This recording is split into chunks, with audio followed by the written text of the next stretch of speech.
Huwag ka na ngang makialam sa mga desisyon ko, Elena. Hindi mo ba naiintindihan?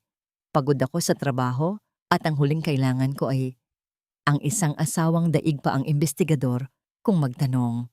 Ang mga salitang yon ni Mark ay parang isang malamig na buhos ng tubig sa gitna ng nagbabagang kalan. Nakatayo si Elena sa maliit nilang kusina. Suot ang kanyang paboritong apron na may bahid na ng mantika at toyo. Sa harap niya, dahan-dahang kumukulo ang chicken adobo, ang paboritong ulam ni Mark, na niluto niya ng may labis na pagmamahal para ipagdiwang ang kanyang promosyon bilang senior manager. Sariwa pa ang bango ng bawang at paminta sa hangin, isang halimuyak na dapat sana ay tanda ng selebrasyon at kagalakan. Ngunit sa bawat pag-akyat ng usok mula sa kawali, parang unti-unti ring nanunuyo ang lalamunan ni Elena. Kanina lamang bago dumating si Mark, nakatanggap siya ng isang abiso mula sa kanilang joint bank account. 200,000 piso. Isang malaking halaga ang kinuha mula sa perang matagal nilang pinag-ipunan para sana sa unang down payment ng sarili nilang bahay. Nagtanong lang naman ako, Mark. Akala ko ba, pag-uusapan muna natin bago tayo gumastos ng ganoon kalaki? Mahina ang boses ni Elena. Tila natatakot na mabasag ang marupok na katahimikan sa pagitan nila. Ang kanyang mga kamay, na kanina'y masayang naghihiwa ng mga sangkap, ay mahigpit na nakakapit sa hawakan ng sandok hanggang sa mamuti ang kaniyang mga kuko. Hindi siya sinagot ni Mark.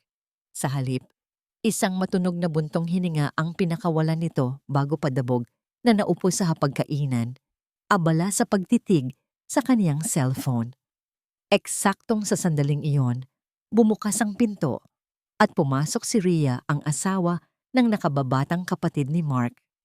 Tulad ng dati, pumasok ito na parang sa kanya ang bahay.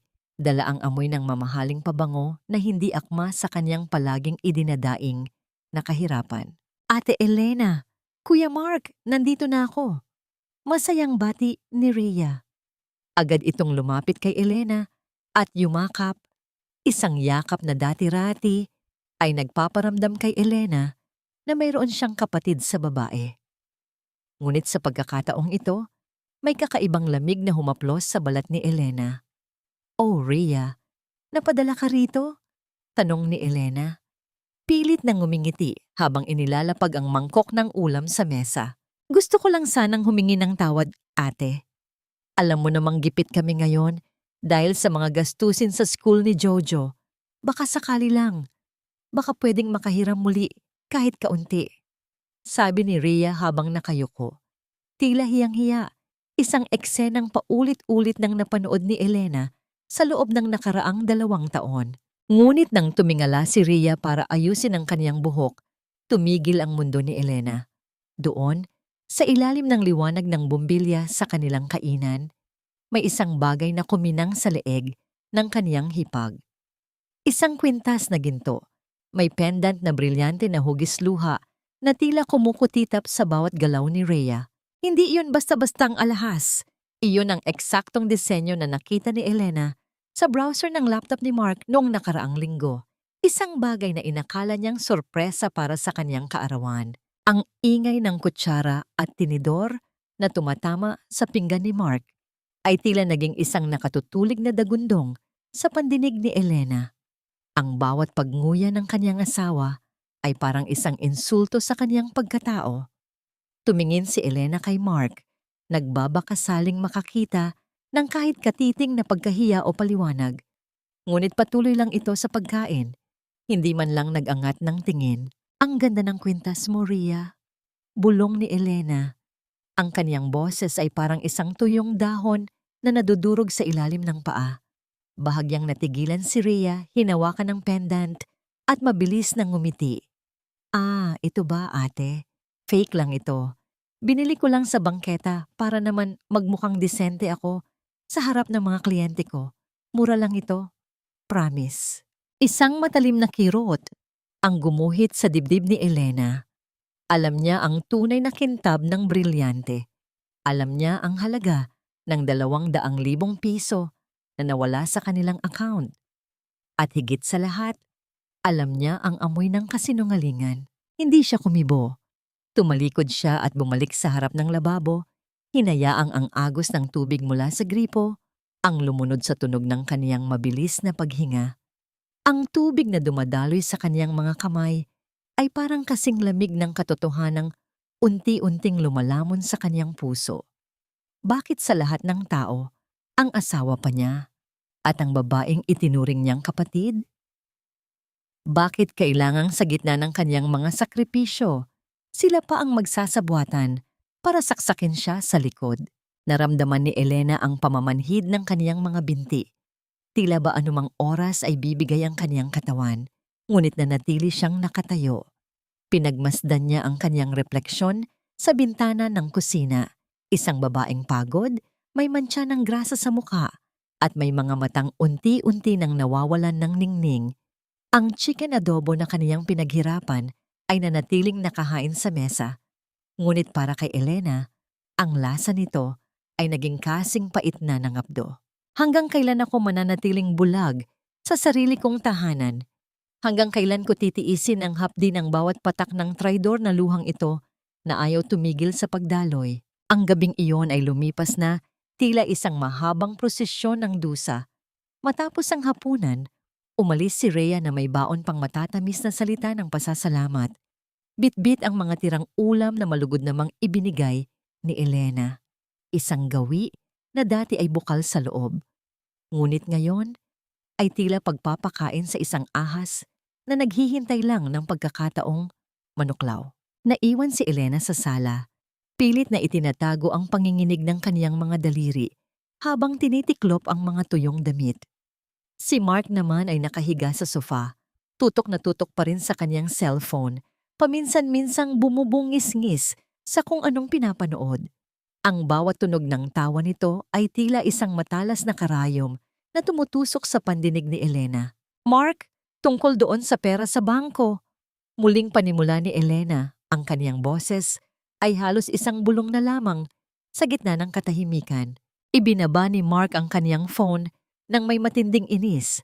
Ang kaniyang mga mata na dati ay puno ng paghanga kay Elena, ngayon ay puno na ng pagkasuklam. "Ano ba, Elena? Hanggang ngayon ba ay iyan pa rin ang iniisip mo? Sinabi ko na sa'yo, investment iyon. Para sa atin din iyon. Masyado kang praning. Masyado mong pinapahirapan ang sarili mo sa mga bagay na wala ka namang alam. Kaya siguro hindi tayo biniyayaan ng anak. Kasi pati ang isip mo, puro lason ang laman." Ang bawat salita ni Mark ay parang isang sampal na hindi tumatama sa pisngi, kundi diretso sa kaniyang kaluluwa. Nanatiling tahimik si Elena. Ang kaniyang mga labi ay nanginginig sa sobrang sakit. Ngunit hindi niya hinayaang pumatak ang luha sa harap ng kaniyang asawa. Alam niyang sa bawat luha na kaniyang ipakikita, lalong lalakas ang loob ni Mark na tapakan siya. Nang pumasok si Mark sa banyo, naglakad si Elena patungo sa ilalim ng kanilang hagdan, kung saan nakatambak ang ilang mga lumang gamit at box na hindi pa nila naiaayos mula noong huling paglilinis. May hinahanap siyang isang lumang dokumento, ngunit sa kaniyang paghalongkat, may isang bagay na tumama sa kaniyang paa. Dahan-dahan niyang hinila ang isang mabigat na bagay na nakabalot sa isang lumang kumot. Nang alisin niya ang takip, halos tumigil ang kaniyang paghinga. Iyon ang kanilang malaking wedding photo. Ang larawang dapat sana ay nakasabit sa gitna ng kanilang sala. Ngunit ngayon, ang salamin nito ay basag-basag na. Tila ba sadyang itinago rito para hindi makita ang pagkawasak. Ang mga mukha nila sa larawan, na dati ay puno ng pag-asa, ay parang nilalamon na ng amag at dumi sa ilalim ng hagdan. Ang pagkabasag ng salamin sa larawang iyon ay tila naging simbolo ng kanyang buong buhay. Itinago ito ni Mark, hindi dahil sa aksidente, kundi dahil ayaw na nitong makita ang alaala ng kanilang pangako sa isa't isa. Lumipas ang ilang oras, malalim na ang gabi at mahimbing na ang tulog ni Mark, ang kaniyang hilahil ay tila walang bahid ng pagsisisi. Dahan-dahang bumangon si Elena, ang bawat hakbang niya sa sahig ay tila isang panakaw na galaw sa gitna ng katahimikan ng gabi. Kinuha niya ang laptop ni Mark na naiwang nakabukas sa may study table. Sa tulong ng kanyang nanginginig na mga daliri, binuksan niya ang history ng browser. Doon, bumungad sa kanya ang isang katotohanang mas mapait pa sa kanyang hinala. Hindi lamang isang investment ang dahilan ng pagkawala ng pera. May isang lihim na savings account na nakapangalan kina Mark at Rhea.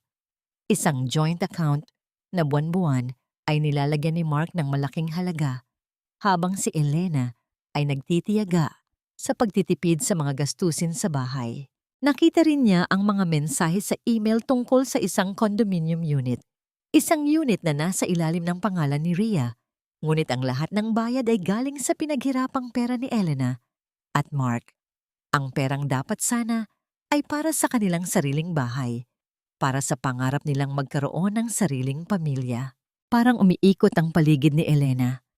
Ang bawat numero sa screen ay tila mga anino na sumasakal sa kanya. Sa bawat pagpindot niya sa keyboard, lalong lumilinaw ang larawan ng pagtataksil. Hindi lang siya ninanakawan ng pagmamahal, ninanakawan din siya ng kanyang kinabukasan. Isang matunog na vibration ang nagmula sa cellphone ni Mark na nasa ibabaw ng side table. Kahit madilim, kitang-kita ang liwanag ng screen. Isang voice message ang dumating. Dahan-dahang lumapit si Elena at kinuha ang phone. Sa gitna ng katahimikan ng hating gabi, pinindot niya ang play button. Ang boses ni Rhea ay maririnig, puno ng lambing at mapang-asar na tawa. Kuya Mark, salamat uli sa kwintas ha. Ang ganda talaga. Huwag kang mag-alala. Hindi makakahalata si Elena. Ang tanga-tanga talaga ng asawa mo. Akala niya fake lang ito. Good night, mahal ko. Kita tayo bukas. Ang tawa ni Rhea sa dulo ng mensahe ay tila isang malakas na kulog na yumanig sa buong pagkatao ni Elena. Doon, sa gitna ng dilim, habang ang kanyang asawa ay mahimbing na natutulog sa tabi niya, naramdaman ni Elena ang isang matinding apoy na nagsisimulang mag-alab sa kanyang dibdib. Hindi na ito apoy ng sakit, kundi apoy ng isang determinasyong walang sinuman ang makakapigil. Paano ninyo nagawang pagtawanan ang kaniyang kamangmangan habang kinakain ninyo ang kaniyang mga sakripisyo? Nakatitig si Elena sa natutulog na mukha ni Mark. Ang kaniyang mga mata ay tila nagbabaga na sa galit. Ang katahimikan ng gabi ay nabasag lamang ng kaniyang mabilis na paghinga, habang ang kaniyang isip ay nagsisimula nang bumuo ng isang planong mas matindi pa sa kanilang pagtataksil. Ang umaga ay nagsimula sa isang mapanlinlang na katahimikan. Tulad ng kaniyang nakasanayan sa loob ng 7 taon, maagang gumising si Elena para ihanda ang lahat ng kailangan ni Mark.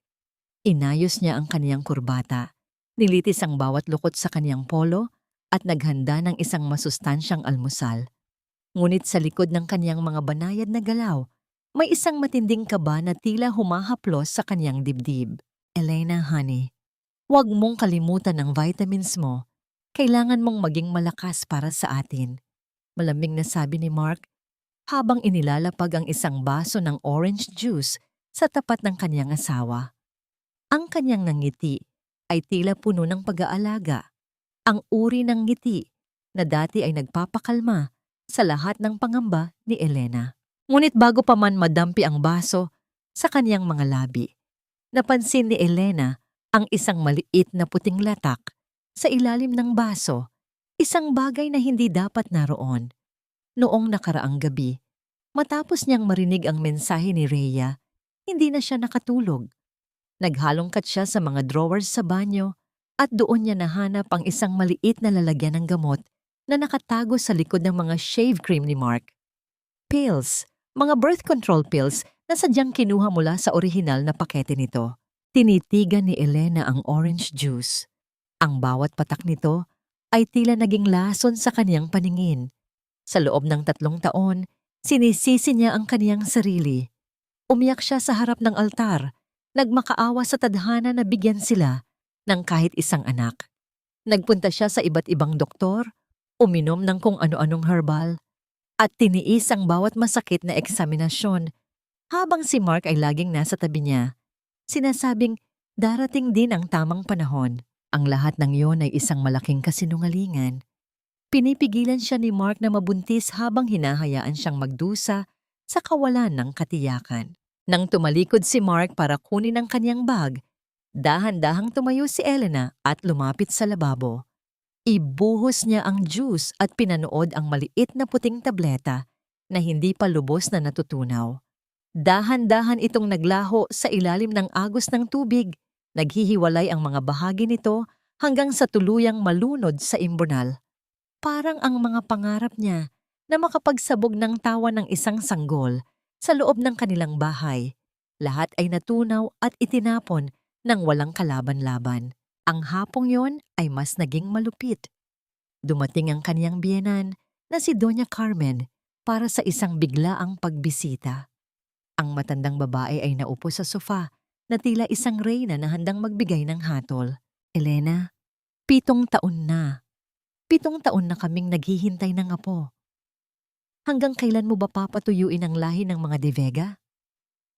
Ang boses ni Doña Carmen ay matalas, walang preno, at puno ng pangungutya. Ang ganda-ganda ng bahay na ito, pero wala man lang kaming marinig na iyak ng bata. Baog ka ba talaga? Kung alam ko lang na ganito ang mangyayari, sana ay pinigilan ko na si Mark na pakasalan ka. Napatungo si Elena. Ang bawat salita ay parang isang latigo na humahagupit sa kanyang likuran. Tumingin siya kay Mark, umaasang ipagtatanggol siya nito o kahit man lang hahawakan ng kanyang kamay. Ngunit si Mark ay tahimik na nagbabasa ng dyaryo, tila walang naririnig, tila hindi siya ang dahilan kung bakit tuyo ang sinapupunan ng kanyang asawa. Mama, stop it. Masyado lang sigurong stress si Elena sa gawaing bahay, sabi ni Mark nang hindi tumitingin. Ang kanyang pagtatanggol ay mas masakit pa sa panlalait ni Doña Carmen dahil alam ni Elena na isa lamang itong palabas para magmukha siyang mabuting asawa. Maya-maya pa ay dumating si Rhea. Nakasuot ito ng isang maluwag na floral dress. Ang kanyang balat ay tila kumikinang at ang kanyang mukha ay puno ng buhay. Ang kanyang bawat galaw ay tila may dalang mensahe na hindi pa binibigkas. Ate Elena, baka kailangan mo lang ng bakasyon. Alam mo, sa Boracay, maraming himala ang nangyayari doon, sabi ni Rhea habang nakangiti ng nakakaloko. Lumingon siya kay Mark at nagpalitan sila ng isang mabilis na tingin.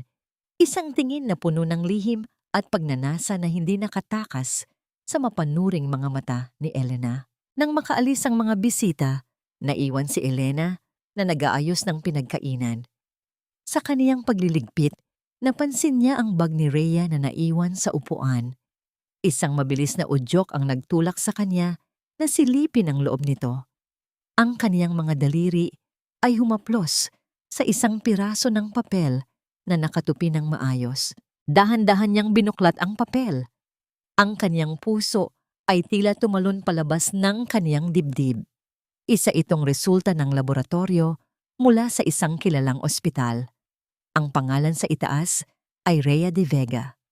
At sa ibaba, ang nakasulat ay nagpabagsak sa huling katiting na pag-asa sa kaniyang puso. Positive for pregnancy, 8 weeks. Kasabay nito, narinig ni Elena ang pagtunog ng pinto ng sasakyan ni Mark sa labas. Isang mabilis na hakbang ang kaniyang ginawa patungo sa bintana. Doon, sa ilalim ng madilim na langit, nakita niya si Mark na iniaabot ang isang maliit na puting sobre kay Rhea bago ito sumakay sa taxi. Pinanood ni Elena ang kaniyang asawa habang hinahaplos nito ang tiyan ni Rhea bago sila naghiwalay. Ang hangin sa loob ng bahay ay tila biglang nawala. Ang bawat sulok ng silid na kaniyang inalagaan sa loob ng maraming taon ay tila naging mga pader ng isang selda. Hindi lang siya pinagkaitan ng anak. Ibinigay ni Mark ang pangarap na yon sa asawa ng sarili niyang kapatid gamit ang perang ninakaw sa kanya. Ano pa ang ititira ninyo sa akin? Ang kanyang isip ay sumisigaw sa gitna ng nakabibinging katahimikan ng gabi. Tumayo si Elena sa gitna ng sala. Hawak-hawak ang resulta ng laboratorio na tila ba ito ay isang piraso ng nagbabagang uling. Ang kaniyang mukha ay wala ng bakas ng luha. Ang kaniyang mga mata ay tila naging kasing tigas na ng bato. Alam niyang hindi sapat ang pag-iyak. Kailangan niyang hintayin ang tamang pagkakataon para ang bawat saksak na ginawa nila sa kanya ay bumalik sa kanila ng 10 beses ang sakit. Ang bawat hakbang ni Elena sa loob ng malaking bahay na yon ay tila paglalakad sa ibabaw ng mga bubog. Ang katahimikan ng umaga ay hindi nagbibigay ng kapayapaan, kundi isang mabigat na paalala ng kaniyang pag-iisa sa gitna ng mga taong itinuring niyang pamilya. Habang tinititigan niya ang kanyang sarili sa salamin ng banyo, hindi na niya makilala ang babaeng nasa harap niya.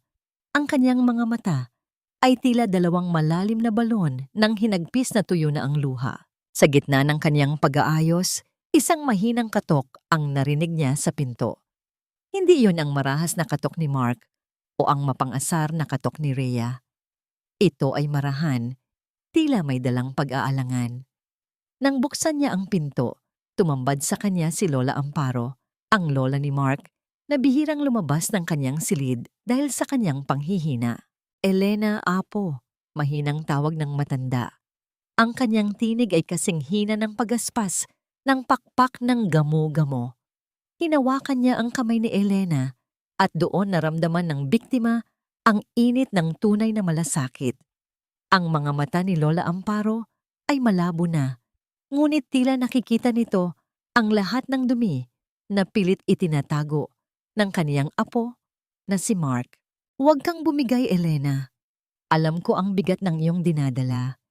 Nakikita ko ang mga anino sa dilim at alam kong hindi ka nag-iisa sa iyong sakit. Bulong ni Lola Amparo habang inilalagay ang isang maliit na susi sa palad ni Elena. Isang lumang susi na yari sa tanso, may mga ukit na tila mga alaala ng lumipas na panahon. Iyan ang susi sa aking lumang aparador sa probinsya. Doon mo makikita ang mga dokumentong hindi alam ni Carmen at ni Mark. Gamitin mo ito para protektahan ang iyong sarili. Huwag mong hayaang ubusin kanila, Elena. Ang pamilyang ito ay may mga lihim na kasing itim ng gabi. Ang pakikipag-usap na yon ay tila isang mitya na nagliyab sa loob ni Elena. Hindi na sapat ang pagiging tahimik. Sa unang pagkakataon, lumabas si Elena ng bahay na may ibang layunin. Hindi siya pupunta sa palengke o sa mall para mamili ng mga kailangan ni Mark. Sa halip, nagtungo siya sa isang maliit na kapehan sa isang liblib na sulok ng lungsod. Doon ay naghihintay ang isang lalaking naka-Amerikana. Ang kanyang mukha ay tila walang emosyon. Siya si Mr. Reyes, isang pribadong investigador na inirekomenda ng isang dating kaibigan. Inilapag ni Elena ang kanyang huling natitirang alahas, isang pamana mula sa kanyang ina, sa ibabaw ng mesa. Gawin mo ang lahat. Gusto ko ng mga ebidensyang hindi nila maitatangi. Gusto kong makita ang bawat sentimo na kinuha nila, bawat hotel na pinuntahan nila, at bawat kasinungalingang binuo nila. Ang boses ni Elena ay malamig, walang bakas ng pag-aalinlangan. Maaring tumagal ito ng ilang linggo. Mrs. De Vega, ang asawa ninyo ay maingat, babala ni Mr. Reyes habang sinusuri ang alahas. Mayroon akong oras. Ang mahalaga ay ang katotohanan, sagot ni Elena. Pagbalik niya sa bahay, nadatnan niya si Mark na masayang nag-aayos ng kanyang gamit. Ang kanyang mukha ay puno ng kagalakan. Ang uri ng saya na dati ay nagpapangiti rin kay Elena. Elena, good news! Na-approve na ang bakasyon natin sa Boracay sa susunod na buwan. Kasama natin si Mama. At syempre, isasama rin natin si Rhea at ang asawa niya. Sabi ni Mama, kailangan nating mag-bonding bilang isang pamilya. Baka doon, makapag-relax ka at sa wakas ay makabuo na tayo.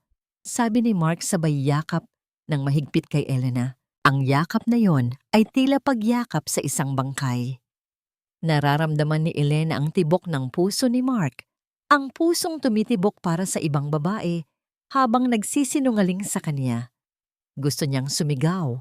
Gusto niyang itulak si Mark at isampal sa kanya ang lahat ng alam niya, ngunit nanatili siyang tahimik. Isinandal niya ang kanyang ulo sa balikat ni Mark. Ngunit ang kanyang mga mata ay nakatitig sa kawalan. Ang gabi ay lumalim at habang natutulog si Mark, narinig ni Elena ang mahinang tunog ng kaniyang cellphone sa ilalim ng unan. Isang email ang dumating. Mula iyon kay Mr. Reyes. Dahan-dahang binuksan ni Elena ang kalakip na file. Ang kaniyang mga mata ay nanlaki sa kaniyang nakita. Hindi lang mga larawan ng pagkikita ni na Mark at Rhea ang nandoon. May mga dokumento rin ng isang bank transfer, isang malaking halaga na ipinadala ni Mark sa isang banyagang account. Isang account na hindi kailanman nabanggit sa kanya. Ngunit ang pinakamasakit ay ang huling larawan. Isang kuha sa loob ng isang condo unit. Ang condo na binili gamit ang kanilang ipon. Doon, makikita si Mark na masayang nag-aayos ng isang baby crib. Habang si Rhea ay nakatayo sa tabi niya, hawak ang kaniyang tiyan at nakasandal ang ulo sa dibdib ni Mark. Sila ay mukhang isang perpektong pamilya sa loob ng bahay na dapat ay kay Elena. Nabitawan ni Elena ang kaniyang phone sa ibabaw ng kama. Ang tunog ng pagbagsak nito sa malambot na kutsyon ay tila isang malakas na pasabog sa kaniyang pandinig. Napahawak siya sa kaniyang dibdib, pilit na hinahabol ang hininga, habang ang bawat sulok ng silid ay tila umiikot. Sila ay bumubuo na ng sarili nilang mundo sa ibabaw ng kaniyang pagkawasak. Habang siya ay pinapakain ng lason, sila ay naghahanda na para sa pagsilang ng bunga ng kanilang kataksilan. Isang matalim na tingin ang ipinatama ni Elena sa natutulog na asawa. Ang kaniyang pagkamuhi ay umabot na sa rurok na hindi na kayang kontrolin ng anumang pasensya. Ngunit sa halip na gumising si Mark sa kaniyang galit, isang malamig na ngiti ang sumilay sa mga labi ni Elena. Sige Mark, ituloy natin ang Boracay. Doon ko ipapakita sa inyo kung paano lumamon ang dagat ng mga basurang tulad ninyo. Ang kaniyang mga kamay ay dahan-dahang humigpit sa kumot habang ang anino ni Lola Amparo sa kabilang kwarto ay tila nagbabantay sa simula ng isang madugong pagtutuos na walang sinuman ang makakatakas. Ang dilim ng hating gabi ay tila isang malapot na tina na bumabalot sa bawat sulok ng bahay. Ngunit para kay Elena, ang kadiliman ay naging kaisa ng kaniyang mga balak. Habang mahimbing ang tulog ni Mark, dahan-dahang gumapang si Elena patungo sa silid-aklatan ng kaniyang asawa. Ang kaniyang bawat hakbang ay maingat, iniiwasang lumikha ng anumang tunog sa makintab na sahig na yari sa nara. Sa ilalim ng lamesa ni Mark, maingat niyang idinikit ang isang maliit na recording device na kaniyang binili ng lihim. Walang narinig na anumang huni o tunog. Tanging ang mabilis na pagtibok lamang ng kaniyang puso ang nagbibigay ng ingay sa kaniyang pandinig. Nang masiguro niyang maayos ang lahat, bumalik siya sa kanilang silid at nagpanggap na natutulog, habang ang kaniyang isip ay parang isang dagat na may nagngangalit na bagyo. Kinabukasan, habang nasa trabaho si Mark at namamalengke si Doña Carmen, pumasok muli si Elena sa silid-aklatan para kunin ang kagamitan. Pagbalik niya sa kanyang sariling kwarto, isinuot niya ang earphones at pinindot ang playback. Ang unang ilang minuto ay puro katahimikan lamang, ngunit maya-maya ay narinig niya ang pagbukas ng pinto at ang pamilyar na halakhak ni Rhea. Konting tiis na lang, mahal ko. Malapit na tayong maging isang tunay na pamilya. Ang boses ni Mark ay puno ng lambing. Ang uri ng lambing na akala ni Elena ay para lamang sa kanya. Pero paano si Elena? Alam mo namang kahit anong mangyari, hindi siya papayag na mahiwalay sa'yo ng ganoon lang. Masyado siyang martir, Mark. Nakakasulasok ang pagiging mabuti niya. Sagot ni Rhea at narinig ni Elena ang tunog ng pag-upo ng mga ito sa sofa. Huwag kang mag-alala. May plano na kami ni Mama. Sa Boracay gagawa tayo ng eksena. Papalabasin natin na si Elena ay may dinadalang ibang lalaki. O kaya naman, gagamitin natin ang mga gamot na ibinibigay ko sa kanya para sabihing nawawala na siya sa sariling huwisyo. Sino ba ang maniniwala sa isang babaeng hindi makabuo ng anak at laging balisa? Tawaan ni Mark Isang tawang tila galing sa ilalim ng lupa, sa sobrang talim. Napahawak si Elena sa kanyang lalamunan. Ang kanyang hininga ay naging mababaw at mabilis. Tila ba nauubusan siya ng hangin sa loob ng sarili niyang kwarto. Ang bawat salita ni Mark ay parang isang matalas na pait na unti-unting tinitibag ang kaniyang pagkatao. Hindi lang siya pinagnanakawan at pinagtataksilan. Nais din nilang sirain ang kanyang dangal at ituring siyang baliw sa harap ng maraming tao. Gusto ko, pagkatapos ng trip na ito, wala na siyang mukhang maihaharap sa pamilya de Vega. Gusto ko siyang makitang gumagapang sa kalsada habang tayo ay masayang nag-aalaga ng ating anak sa bago nating kondo. Dagdag pa ni Rhea at narinig ni Elena ang tunog ng kanilang paghalik. Isang basang tunog na nagpabaliktad sa kaniyang sikmura.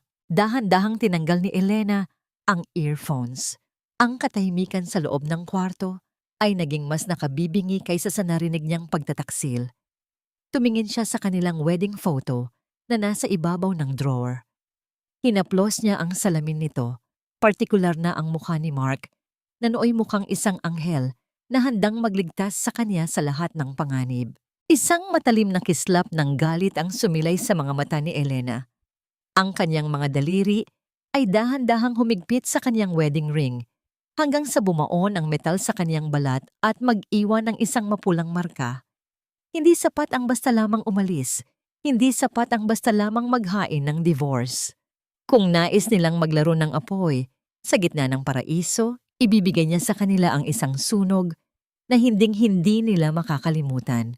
Akala niyo ba ay ganoon ako kadaling itapon? Bulong ni Elena sa kanyang sarili. Ang kanyang boses ay hindi na nanginginig. Ito ay naging kasing lamig ng bakal na dumaan sa yelo. Sa Boracay, hindi ako ang mawawala sa huwisyo.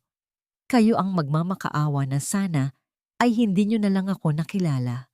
Habang ang araw ay unti-unting lumulubog sa labas ng kanyang bintana, si Elena ay nanatiling nakaupo sa gitna ng dilim. Ang anino niya sa pader ay tila lumalaki at nagiging isang hugis ng isang babaeng handa ng maningil sa lahat ng utang na hindi kailanman mababayaran ng pera. Ang ganda mo talaga, Rhea. Bagay na bagay sa iyo ang ayos na ito.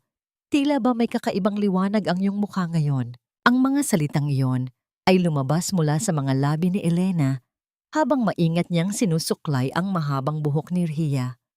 Nakaupo sila sa harap ng malaking salamin sa sala. Sa bawat hagod ng brush, nadarama ni Elena ang panginginig ng kaniyang sariling mga daliri. Ngunit pinilit niyang maging banayad ang kaniyang mga galaw. Ang kaniyang mga mata na sumasalamin sa salamin ay walang bakas ng galit. Isang perpektong maskara ng isang mapagmahal na ate. Salamat, Ate Elena. Siguro dahil lang ito sa excitement para sa trip natin sa Boracay, sagot ni Rhea na may kasamang matatamis ng ngiti habang tinititigan ang kaniyang sariling refleksyon.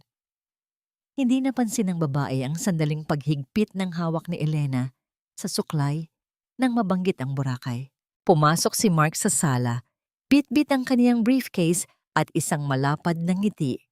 Lumapit siya kay Elena at hinalikan ito sa noo. Isang halik na dati ay nagbibigay ng init sa puso ni Elena. Ngunit ngayon ay tila ba dampi ng isang malamig na bangkay. Honey, narinig ko ang plano mo. Sigurado ka bang gusto mong sagutin ang lahat ng gastusin para sa lahat? Masyadong malaking pera iyon, sabi ni Mark. Bagaman bakas sa kaniyang boses ang kagalakan na hindi niya kailangang gumastos mula sa kaniyang sariling bulsa. Oo naman, Mark. 7 taon na tayong kasal at matagal na nating hindi na isasama si Mama at ang pamilya ni Rhea sa isang bakasyon. Gusto ko ring pasalamatan si Rhea sa lahat ng tulong niya sa atin. Tugon ni Elena, habang ang kaniyang isip ay bumabalik sa boses ni Mark sa recording device na nagpaplano kung paano siya itatapon sa kalsada. Ang bawat tawa ni Mark at ang bawat mapang-uyam na sulyap ni Rhea sa isa't isa sa likod ni Elena ay tila mga lason na pilit niyang nilulunok.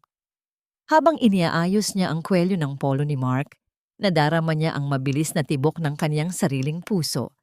Hindi dahil sa pag-ibig, kundi dahil sa adrenaline ng isang mangangaso na naghahanda na ng kaniyang bitag. Nang hapong iyon, habang abala ang lahat sa paghahanda, isang tawag ang natanggap ni Mark. Lumabas siya sa garden para sumagot. Hindi alam na nakatayo si Elena sa likod ng makapal na kurtina sa terrace. Nandyan na ba siya? Siguraduhin mong alam niya ang gagawin. Gusto ko, sa unang gabi pa lang sa Boracay, mahuli ko na sila sa akto. Huwag mong kakalimutan ang mga litrato, bulong ni Mark sa kaniyang telepono. Ang tunog ng kaniyang mahinang tawa ay hinaluan ng huni ng mga kuliglig sa paligid, na tila ba nakikigaya sa kaniyang madilim na balak. Hindi nagtagal, isang estranghero ang lumitaw sa tapat ng kanilang gate. Isang lalaking may matipunong pangangatawan, nakasuot ng leather jacket at may mga matang tila laging may itinatago.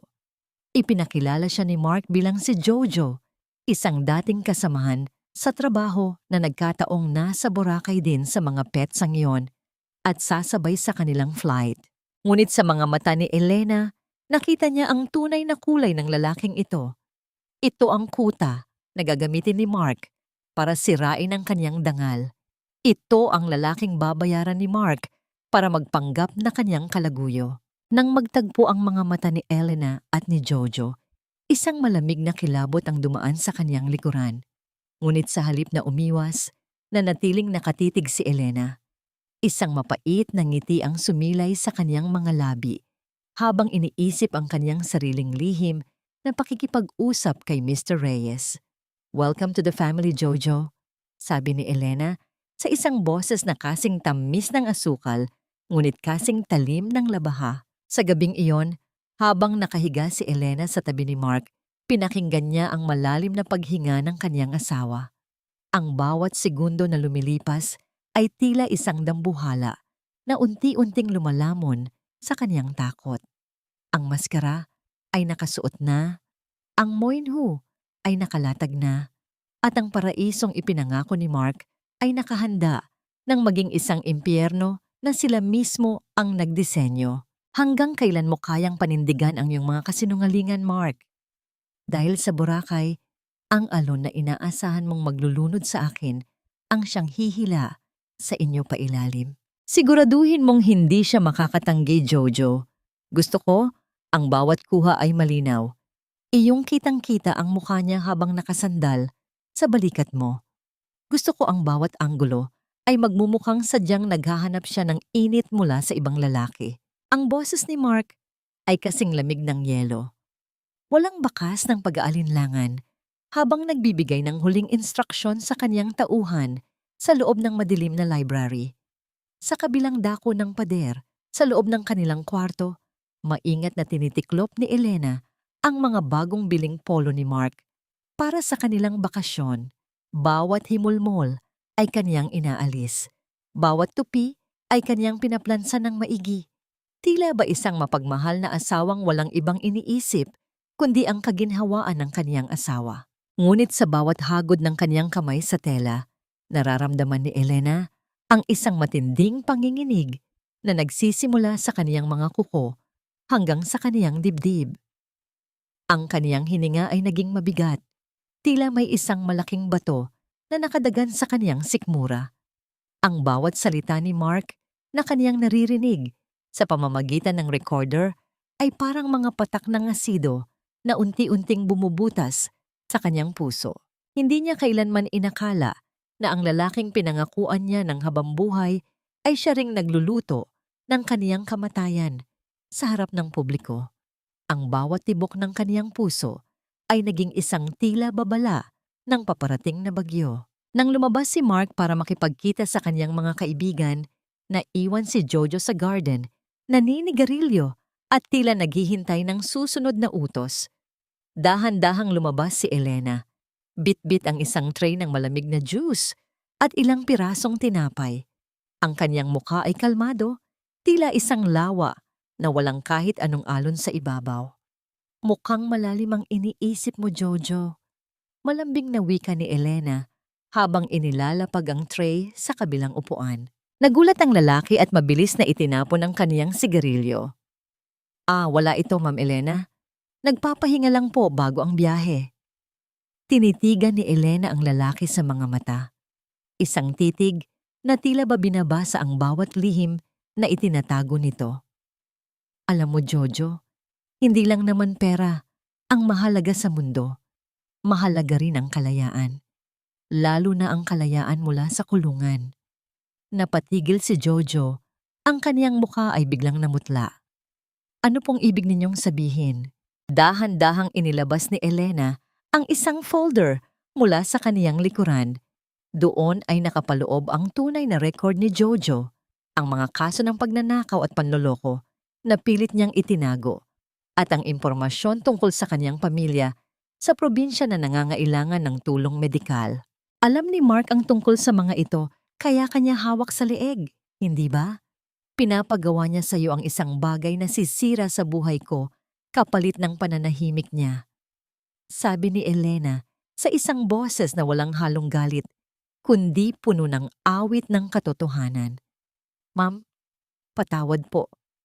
Kailangan ko lang ng pera para sa anak ko. Nautal na sabi ni Jojo.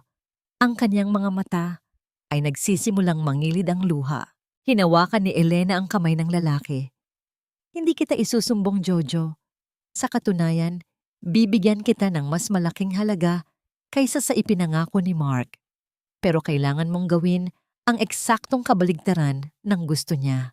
Gusto ko, sa oras na magsimula na ang plano niya sa Boracay, ang bawat kamera na itinago niya ay tila maging salamin na maglalantad sa sarili niyang dumi. Ang katahimikan sa garden ay binalot ng tunog ng umiihip na hangin sa mga dahon ng mangga.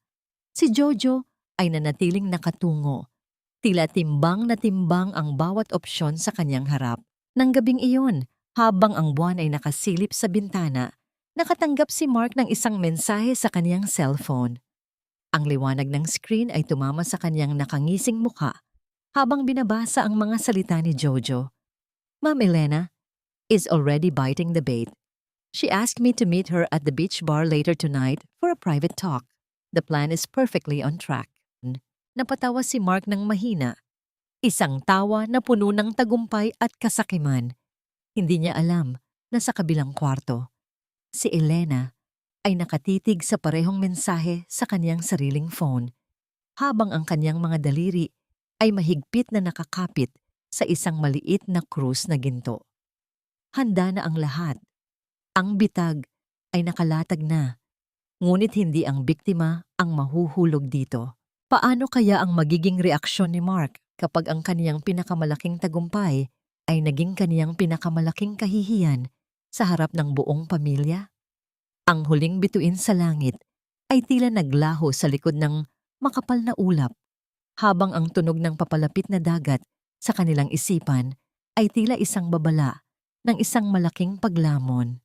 Ang bawat hampas ng alon sa pampang ay tila isang paulit-ulit na bulong na nagsasabing huli na ang lahat na wala ng paraisong matitira para sa aming dalawa. Boracay. Ang mapuputing buhangin na tila asukal sa ilalim ng sikat ng araw ay hindi nagbigay ng kagaanan sa loob ni Elena. Habang naglalakad ang kanilang grupo patungo sa hotel, ang ingay ng mga turista at ang masayang tugtugin sa paligid ay tila mga hiyaw ng panunuya sa kanyang pandinig. Hawak ni Mark ang kanyang kamay, isang mahigpit at tila protektadong hawak. Ngunit alam ni Elena na ang bawat daliri ng kanyang asawa ay naghahanap lamang ng pagkakataong makawala para haplusin ang lihim niyang iniibig. Sa likuran nila, magkasabay na naglalakad si Nerea at ang kanyang asawa, kasama si Doña Carmen na panakanakang nagrereklamo sa init ng panahon. Ang mga magulang naman ni Elena ay nakasunod, bakas ang kagalakan sa kanilang mga mukha dahil sa bihirang pagkakataong ito na makapagbakasyon ang buong pamilya. Honey, tingnan mo ang dagat. Napakaganda, di ba? Sabi ko sa'yo, kailangan mo ito para gumaan ang pakiramdam mo. Malambing na wika ni Mark, sabay sulyap sa likuran kung nasaan si Rhea. Naramdaman ni Elena ang mabilis na pagdaan ng isang sulyap sa pagitan ni Mark at Rhea. Isang sulyap na puno ng pagnanasa at lihim na pag-unawa. Sa ilalim ng suot nilang mga sunglasses, nagaganap ang isang pagtataksil na tila ba walang katapusan. Habang ang lahat ay abala sa pagtingin sa paligid, nakita ni Elena kung paano dumaan ang kamay ni Mark sa kaniyang likuran. Tila may inaayos sa kaniyang bag. Ngunit ang totoo ay mabilis nitong hinaplos ang daliri ni Rhea na kunwari ay naglalakad lang sa tabi nila. Ang hapdi ng tagpong iyon ay mas matindi pa sa sikat ng araw na tumatama sa balat ni Elena.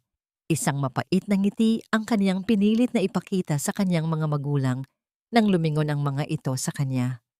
"Oh, Mapa, napakaganda nga rito. Sulit ang lahat ng pagod natin," sagot ni Elena. Bagaman ang bawat salita ay parang isang tinik na bumabara sa kaniyang lalamunan. Nang makarating sila sa kanilang suite, nagsimula ng mag-ayos ng gamit ang bawat isa. Si Doña Carmen ay abala sa pag-uutos sa mga staff ng hotel, habang si Elena naman ay tahimik na naglalabas ng mga damit ni Mark mula sa maleta. Sa kaniyang pag-aayos, napansin niya ang isang maliit na pouch sa loob ng bag ni Mark na hindi niya kailanman nakita. Bago pa man niya ito mabuksan, biglang pumasok si Doña Carmen sa kanilang silid. Dala ang isang galit na mukha. "Mark! Elena! Ano itong nakita ko sa loob ng iyong bitbit na bag, Mark?" Sigaw ng matanda habang iwinawagayway ang isang manipis na lace na panyo na may burda ng mga rosas. Isang panyong kilalang-kilala ni Elena dahil iyon ang paboritong gamit ni Rhea. Napatigil si Mark. Ang kaniyang mukha ay biglang namutla. Ngunit mabilis ding bumalik ang kaniyang pagiging mapanlinlang. Tumingin siya kay Elena nang may halong paninisi. "Elena, bakit mo inilagay ang gamit ni Rhea sa bag ko? Ilang beses ko bang sasabihin sa'yo na ayusin mo ang pag-iimpake? Siguro ay dahil sa sobrang pagod mo kaya kung ano-ano na ang naisisingit mo sa gamit ko." Pasigaw na sabi ni Mark. Isang mabilis na paraan ng paglilipat ng sisi para hindi siya paghinalaan. Tiningnan ni Elena ang kaniyang asawa. Ang bawat salita ni Mark ay parang isang marahas na hampas sa kaniyang pagkatao. Alam niyang sadyang inilagay ni Mark ang panyong iyon doon para magkaroon ng dahilan na makalapit kay Rhea mamaya. Ngunit hindi niya akalain na gagamitin pa siya nito para pagtakpan ang sariling dumi. "Patawad, Mama. Baka nga po nagkamali lang ako nang nailagay dahil sa pagmamadali." Mahinang sagot ni Elena. Ang kaniyang boses ay tila isang tuyong dahon.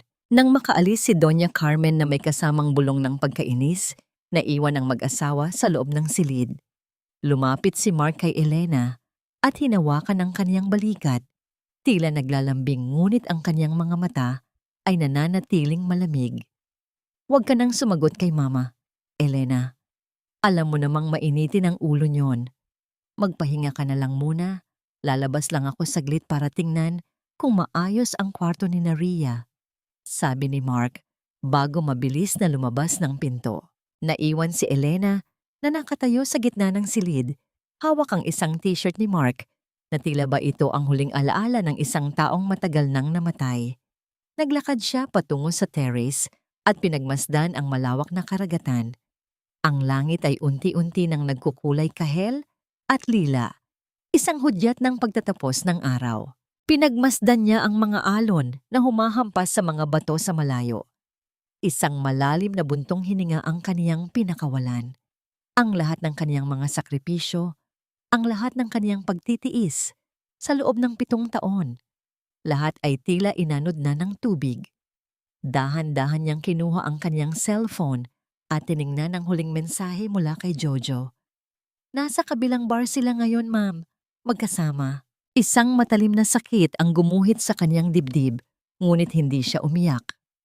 Ang kaniyang mga mata ay nanatiling nakatitig sa abot-tanaw, tila naghahanap ng isang senyales sa gitna ng dumarating na dilim. Sa ilalim ng kaniyang paa, ang malamig na tiles ng terrace ay tila nagpapaalala sa kanya na wala na siyang babalikang init sa tahanang kaniyang binuo. "Ito na ang huling gabi. Napapayag akong saktan ninyo ako," bulong ni Elena sa hangin. Ngunit sa kabilang dako ng hotel, Isang mas malaking gulo ang nagbabadyang sumabog.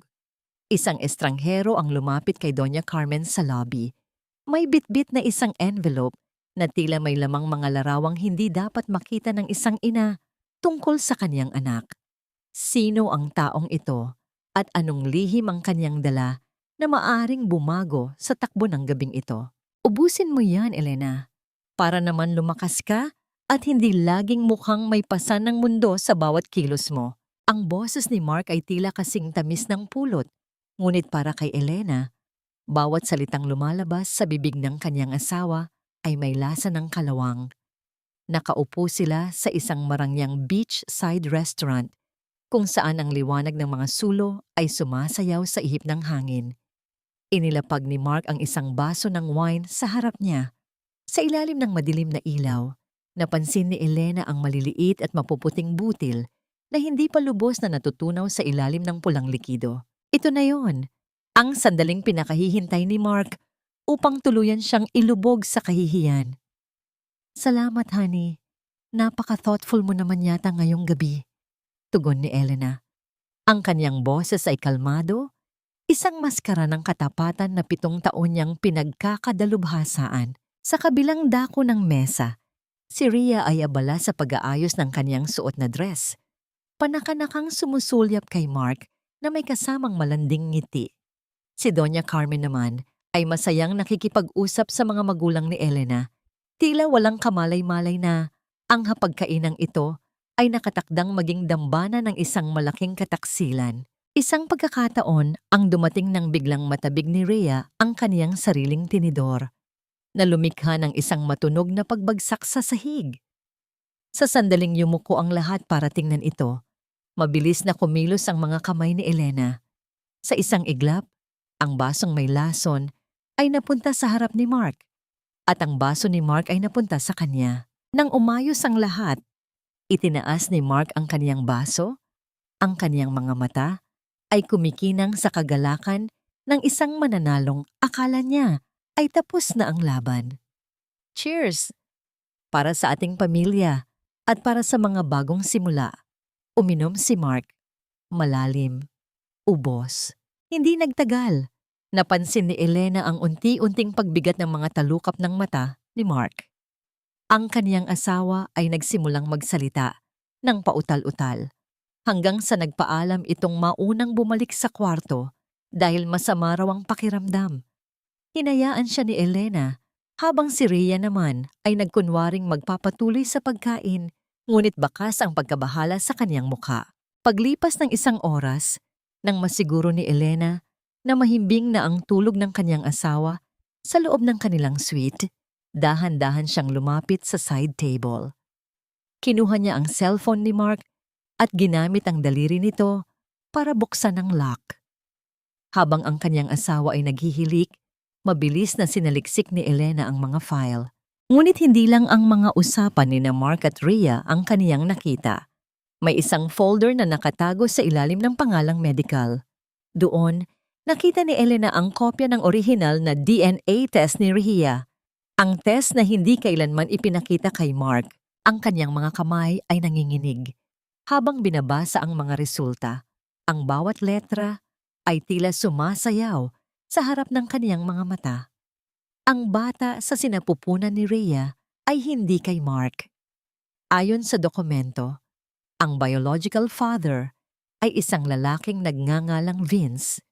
Ang lalaking dati ring karelasyon ni Rhea na may record ng pagiging isang kriminal. Napahawak si Elena sa kanyang dibdib, pilit na pinipigilan ng isang malakas na tawa na may halong pait. Ang kanyang asawa, ang lalaking nagnanakaw sa kanya at sumisira sa kanyang buhay para sa isang anak, ay pinapaikot din ng babaeng kaniyang kinahuhumalingan. Ang lahat ng ito ay isang malaking siklo ng panloloko, kung saan ang bawat isa ay biktima ng sarili nilang kasakiman. Sa labas, ang tunog ng dagat ay tila nagiging mas marahas. Ang bawat hampas ng tubig sa dalampasigan ay tila nagbabanta ng isang malaking paglamon. Dahan-dahang binalik ni Elena ang cellphone ni Mark. Tumayo siya sa tabi ng bintana, pinagmamasdan ang kadiliman ng gabi. Ang kaniyang mukha ay wala ng bakas ng emosyon, tila isang rebultong yari sa yelo na hindi na kayang tunawin ng anumang apoy. Akala mo ba ay ikaw ang hari sa larong ito, Mark? Bulong ni Elena sa hangin. Hindi mo alam.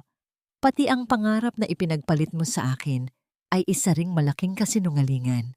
Isang mahinang tunog ng pagpihit ng doorknob ang kaniyang narinig mula sa kabilang kwarto. Isang anino ang dahan-dahang pumasok sa silid ni Mark. Si Rhea, na may dalang isang maliit na bote na tila may balak pang dagdagan ang dosis ng gamot ni Mark para tuluyan itong mawalan ng malay habang isinasagawa nila ang huling bahagi ng kanilang plano. Ngunit bago pa man makalapit si Rhea sa kama, biglang bumukas ang lahat ng ilaw sa silid. Napatigil si Rhea. Ang kanyang mukha ay kasing puti ng papel. Nakatayo si Elena sa may switch. Ang kanyang mga mata ay nakatitig ng diretso sa kanyang hipag. Hawak-hawak ang folder ng DNA result na kanyang kinuha sa bag ni Rhea kanina. Gusto mo bang ako na ang magbasa nito kay Mark o ikaw ang aamin sa kanya bago ko itapon ang lahat ng ebidensya sa harap ni Mama Carmen? Ang katahimikan sa loob ng silid ay naging kasing bigat ng isang sementeryo. Ang lihim na dapat ay magbibigay ng tagumpay sa mga taksil ay naging isang lubid na ngayon ay nakapulupot na sa kanilang sariling mga leeg. Sino ang unang bibigay sa tindi ng presyon?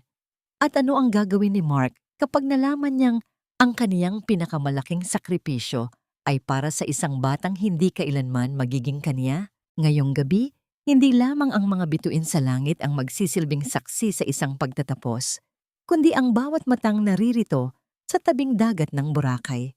Ang paligid ay pinalamutian ng mga puting bulaklak at mga ilaw na tila maliliit na alitap-tap na sumasayaw sa ihip ng preskong hangin. Ang tunog ng marahang musika mula sa isang acoustic band ay humahalo sa bawat hampas ng alon sa pampang, na tila isang dambuhalang koro na naghahanda para sa isang engrandeng pagtatanghal.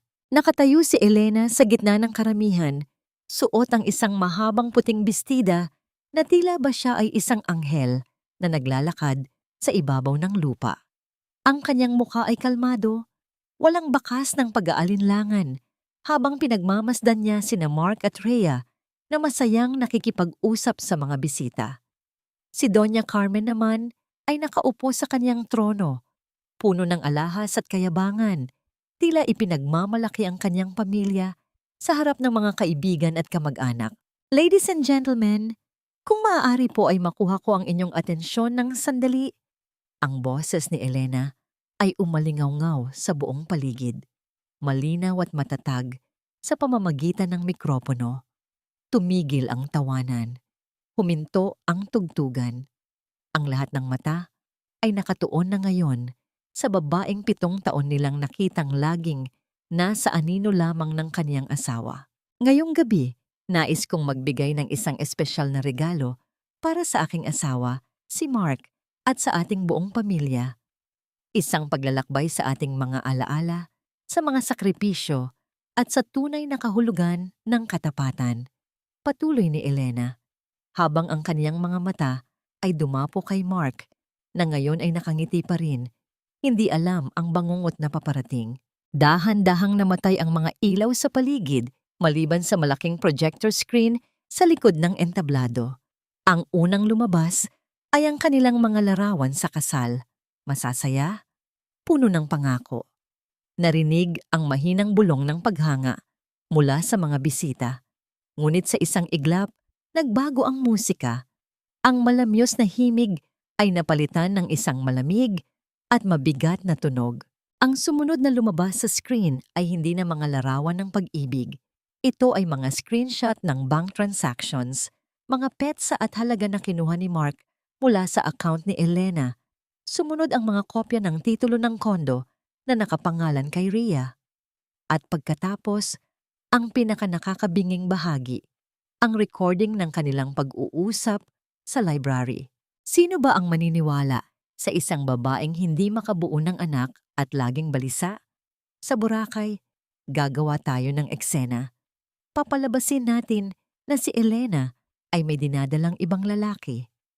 Ang boses ni Mark ay umalingaw-ngaw sa bawat sulok ng beach, kasing talim ng isang labaha na humihiwa sa katahimikan ng gabi. Ang bawat bisita ay tila naging rebulto sa gulat. Ang ingay ng pagbagsak ng mga baso at kutsara mula sa mga taong hindi makapaniwala ay tila naging musika sa pandinig ni Elena. Hindi pa doon natatapos ang lahat.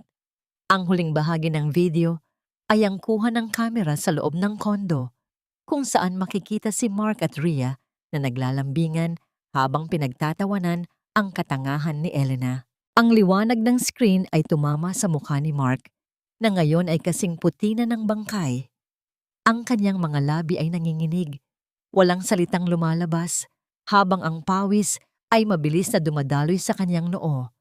Sa tabi niya, si Rhea ay napasigaw ng malakas, isang hiyaw ng kahihiyan na tila ba nanggagaling sa kailaliman ng kanyang sikmura. Tinakpan nito ang kanyang mukha, ngunit huli na ang lahat. Ang kanyang dumi ay nakabalandra na sa harap ng buong pamilya. Elena, patayin mo yan! Anong kahibangan ito? Sigaw ni Doña Carmen, pilit na tumatayo habang nanginginig ang kaniyang mga kamay na puno ng mamahaling singsing. Tiningnan siya ni Elena ng diretso. Walang takot, walang pag-aalinlangan. Ito ang katotohanan, Mama. Ang katotohanang pilit ninyong ibinaon sa ilalim ng inyong mga kasinungalingan. Ang bawat bulong ng panlalait mula sa mga bisita ay nagsimulang tumaas ang antas ng ingay. Ang mga kaibigan ni Mark ay nagsimulang lumayo sa kanya. Tila ba siya ay may nakakahawang sakit? Ang mga magulang ni Elena ay tumayo.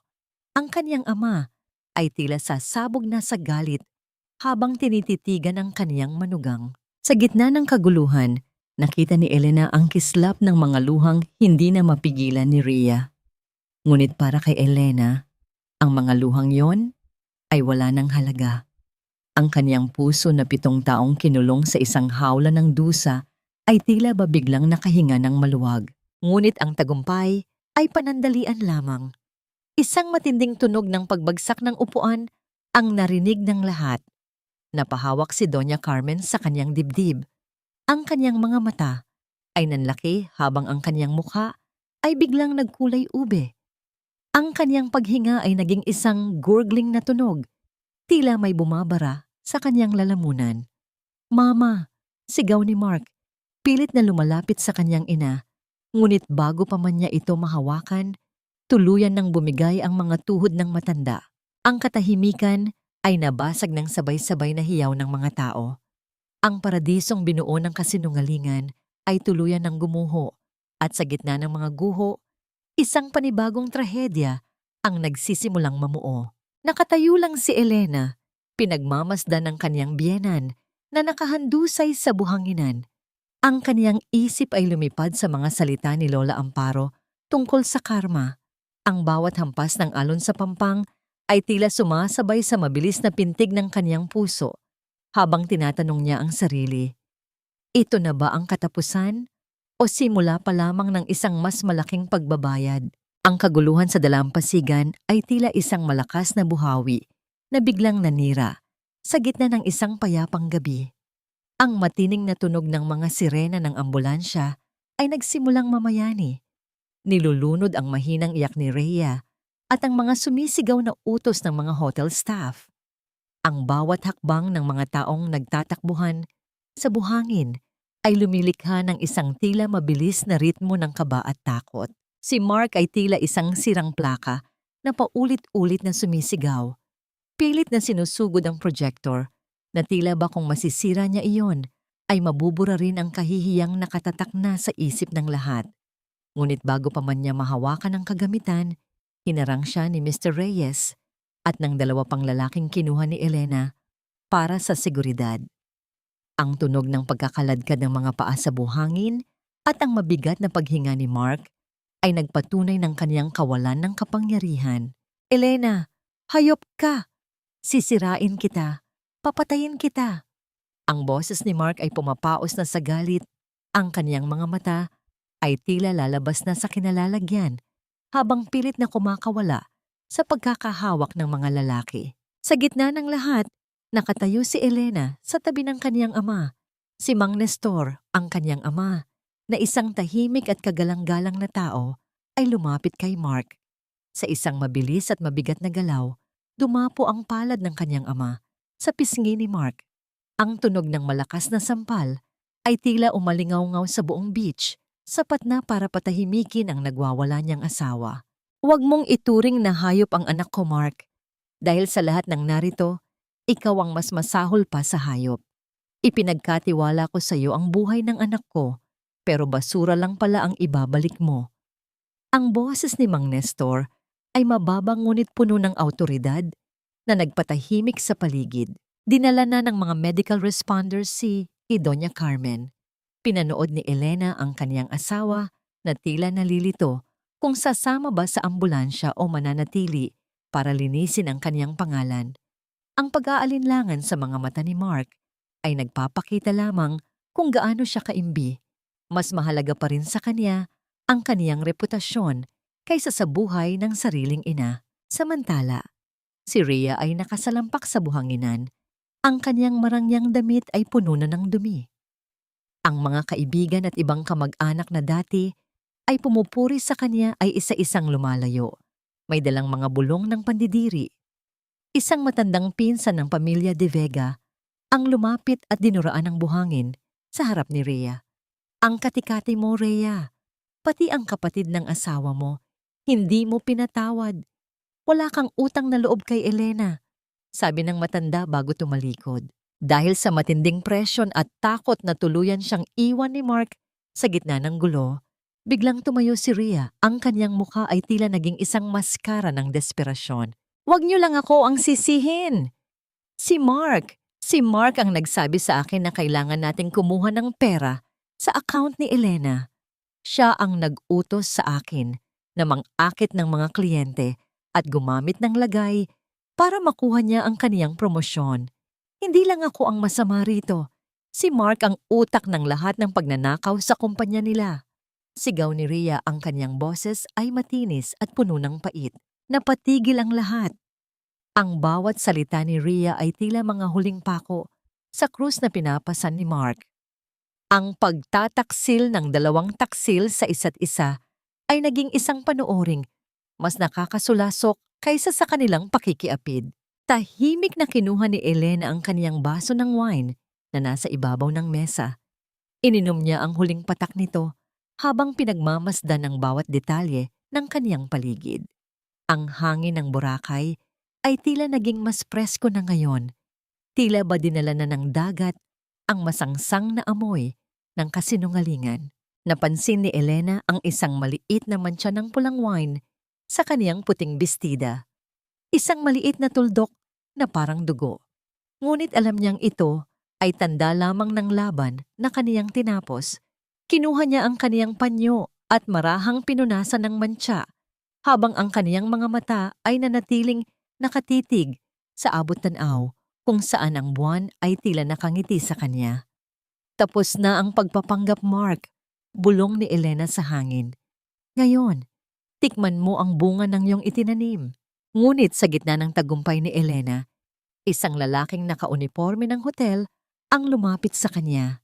May iniabot itong isang maliit na recorder na nakita raw sa ilalim ng mesa ni Mark at Rhea bago ang gulo. Anong bagong impormasyon ang nakapaloob sa recorder na ito na hindi pa nalalaman ni Elena? At ano ang gagawin niya kapag nalaman niyang may mas malalim pang plano si Mark na hindi lamang tungkol sa pera? Elena, please mag-usap tayo. Alam mong hilaf lang ang lahat. Pamilya pa rin tayo, hindi ba? Para sa imahe natin, para kay Mama, ayusin natin ito. Ang tinig ni Mark ay gumaralgal, puno ng desperasyon, habang hinahabol niya si Elena sa loob ng kanilang marangyang suite sa hotel. Ang kaniyang buhok ay gulo-gulo. Ang kurbata ay nakalaylay na tila isang lubid na malapit ng manakal sa kanya. Sa bawat hakbang niya, ang tunog ng kaniyang mga sapatos sa makintab na sahig ay tila isang pagsusumamo na hindi na pinakikinggan ng langit. Nakatayo si Elena sa harap ng bintana. Pinagmamasdan ng kadiliman ng dagat na tila ba doon niya hinahanap ang huling piraso ng kaniyang dating pagkatao. Sa kaniyang kamay, mahigpit niyang hawak ang isang makapal na brown envelope. Ang bawat pahina sa loob nito ay bunga ng maraming gabi ng pag-iyak at pananahimik. Imahe, Mark? Iyon pa rin ba ang mahalaga sa iyo hanggang ngayon? Dahan-dahang lumingon si Elena. Ang kanyang mukha ay kasing lamig ng hanging nanggagaling sa aircon. Ipinagpalit mo ang dangal ko para sa isang promosyon. Ipinagpalit mo ang pag-asa nating magkaanak para sa isang pansamantalang tawag ng laman. At ngayon, hihilingin mo sa akin na ayusin ang isang bagay na ikaw mismo ang dumurog ng pira-piraso. Pero si Rhea, ang anak namin, hindi ko sila pwedeng talikuran, Elena. Maawa ka sa bata. Wala siyang kasalanan. Lumuhod si Mark sa harap ni Elena. Ang kaniyang mga kamay ay nanginginig habang pilit na inaabot ang laylayan ng bestida ng kaniyang asawa. Isang mapait na tawa ang kumawala sa mga labi ni Elena. Isang tawang puno ng pait at panunuya na tila ba nanggagaling sa kailaliman ng kaniyang pagdurusa. Inilabas niya ang DNA result mula sa envelope at dahan-dahang binitiwan ito sa harap ng mukha ni Mark. Ang mga papel ay dahan-dahang lumipad sa hangin bago tuluyang lumapag sa sahig, tila mga puting bandila ng pagsuko sa gitna ng isang madugong labanan. Basahin mo yan, Mark! Basahin mo ang katotohanang pilit ding itinago sa iyo ng babaeng sinasamba mo. Bulong ni Elena. Ang kanyang boses ay tila isang talim na dahan-dahang humihiwa sa huling pag-asa ni Mark. Nanlaki ang mga mata ni Mark habang binabasa ang mga resulta. Ang kaniyang paghinga ay naging mababaw, tila may isang malaking kamay na sumasakal sa kaniyang lalamunan. Ang bawat numero at letra sa dokumento ay nagpapatunay na ang batang inaasahan niyang magpapatuloy ng kaniyang lahi ay hindi kailanman magiging kaniya. Hindi! Hindi ito totoo! Nagsisinungaling ka, Elena! Sigaw ni Mark, ngunit ang kaniyang boses ay wala ng lakas. Ang kaniyang buong katawan ay tila naging malambot, hanggang sa tuluyan siyang mapasalampak sa sahig. Yakap-yakap ang mga papel na nagpabagsak sa kaniyang huling pangarap. Dahan-dahang tinanggal ni Elena ang kaniyang wedding ring. Ang gintong singsing na simbolo ng 7 taon ng kaniyang pagtitiis ay tila naging isang mabigat na kadena na ngayon ay malaya na niyang maiaalis. Naglakad siya patungo sa terrace kung saan ang hangin ay may dalang amoy ng alat at kalayaan. Sa isang mabilis na galaw, inihagis ni Elena ang singsing patungo sa malawak na karagatan. Walang narinig na tunog ng pagbagsak nito sa tubig. Tanging ang malakas na hampas lamang ng alon sa pampang ang nagpatunay na ang kanyang nakaraan ay tuluyan ng nilamon ng dagat. Kasama ng singsing na yon, itinapon din niya ang susi ng condo unit na binili ni Mark gamit ang kanilang pinag-ipunan. Isang susi na hindi na kailanman magbubukas ng anumang pinto para sa kanya. Magmula sa sandaling ito, Mark, hindi na tayo magkakilala. Ang perang ninakaw mo, ang kumpanyang niloko mo, at ang babaeng pinagtatanggol mo. Kayo-kayo ang maglakbay patungo sa inyong sariling impyerno. Sabi ni Elena nang hindi man lang lumingon sa kanyang asawang humihikbi na ngayon sa sahig. Kinuha ni Elena ang kanyang maliit na bag at dire-diretsyong lumabas ng suite. Sa bawat hakbang niya palayo, naramdaman niya ang unti-unting paggaan ng kaniyang dibdib. Ang bawat segundong lumilipas ay tila isang hakbang patungo sa isang mundong wala ng kasinungalingan. Sa lobby ng hotel nakita niya si Rhea na pilit na kinakausap ng mga pulis dahil sa mga akusasyong ibinato ni Elena tungkol sa pakikipagsabwatan nito sa mga ilegal na transaksyon ni Mark. Nang magtama ang kanilang mga mata, walang galit na naramdaman si Elena.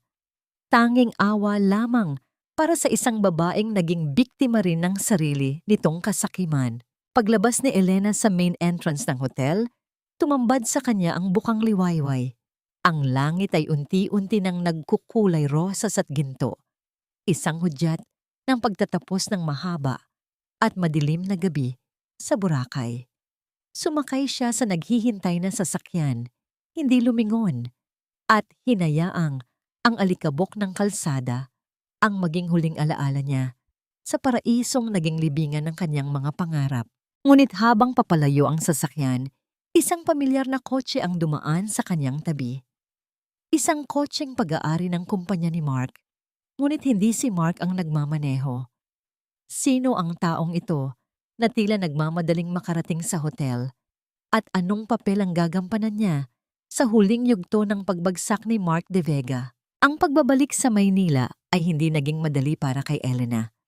Ang bawat sulok ng kanilang tahanan na dati ay puno ng kanyang pagsusumikap na maging isang perpektong asawa ay tila naging isang malaking museo ng kaniyang mga pighati. Ang katahimikan sa loob ng bahay ay hindi na nakakabingi, kundi puno na ng bigat ng mga gunitang nais na niyang ibaon sa limot. Ang amoy ng kaniyang paboritong pabango na humahalo sa amoy ng luma at saradong bahay ay tila isang paalala na ang lahat ng kanyang iningatan ay isa lamang palang marupok na pangarap.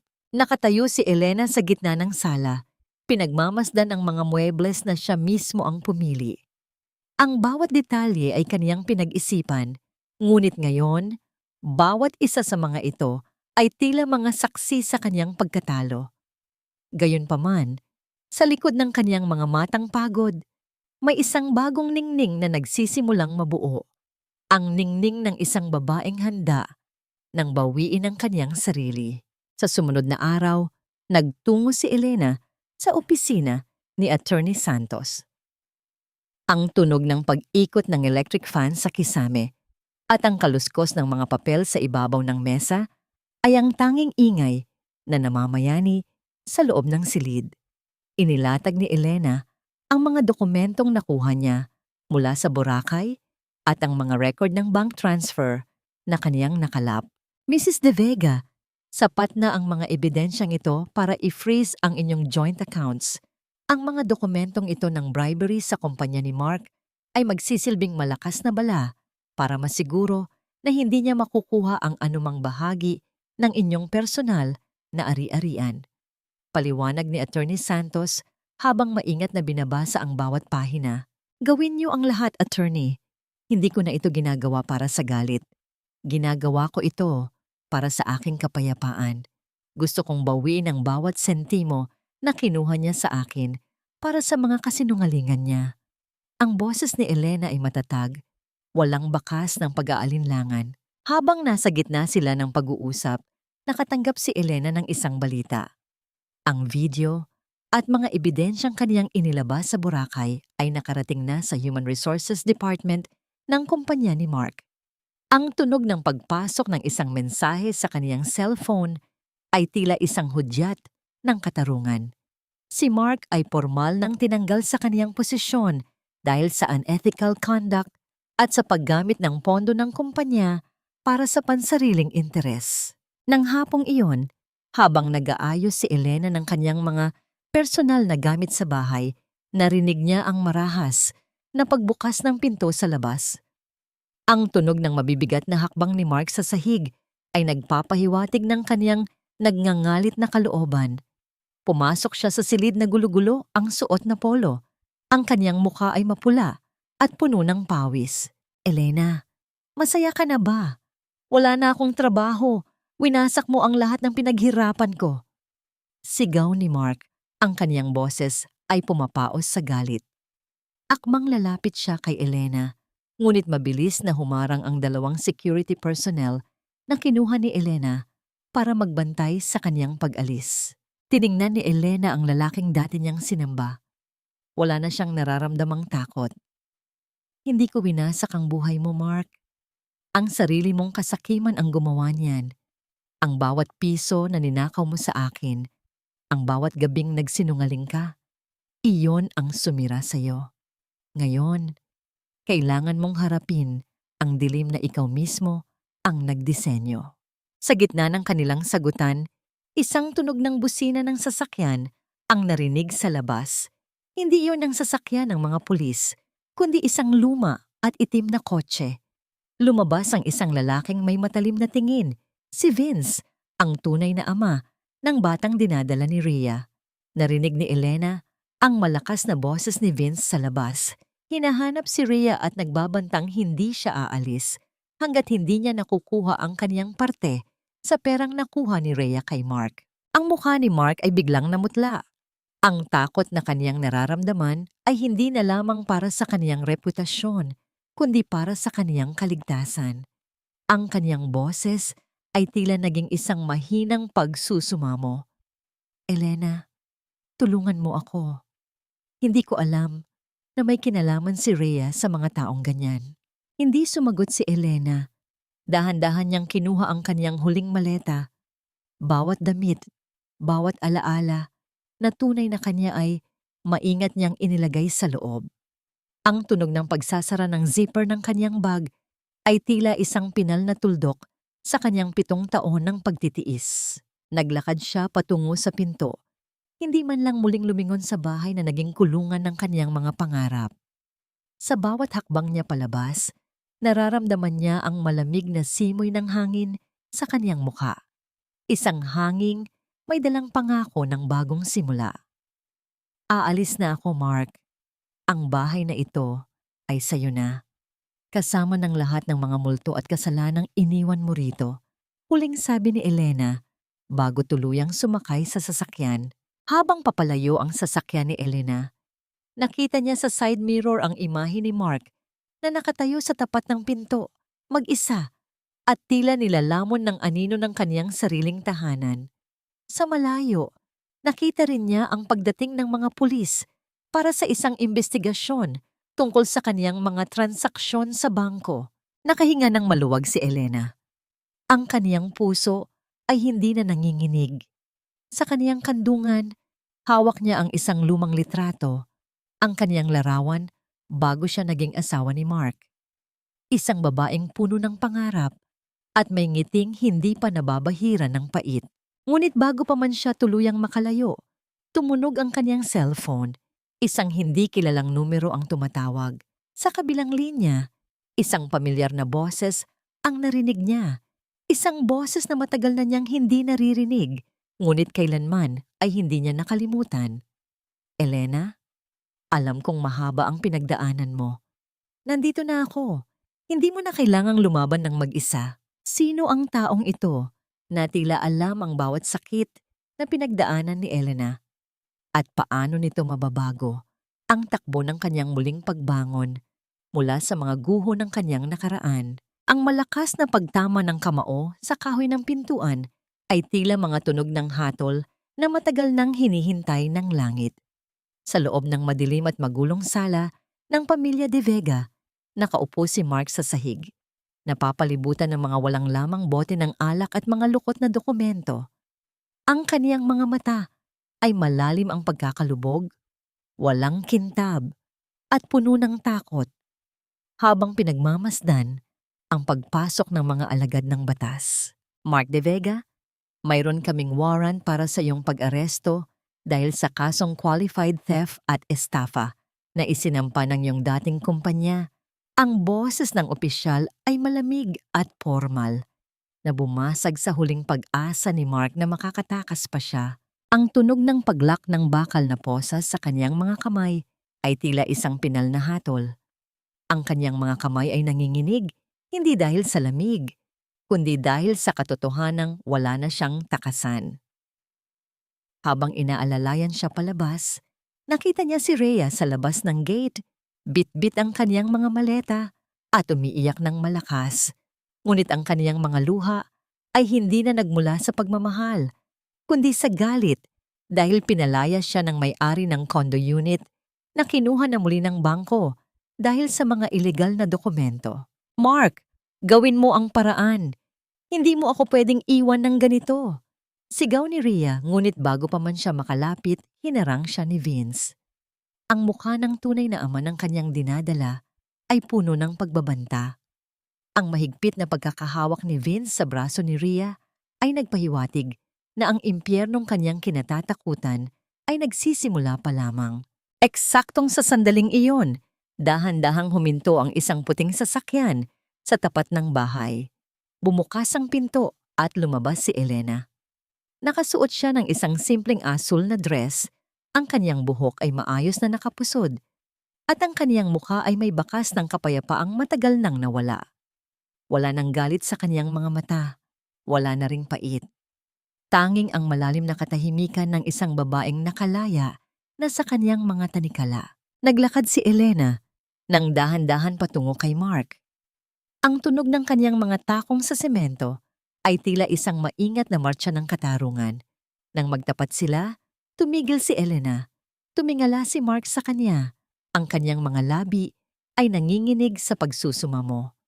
Elena, please, bawiin mo ang mga dokumento para kay Mama Carmen, para sa akin, bulong ni Mark.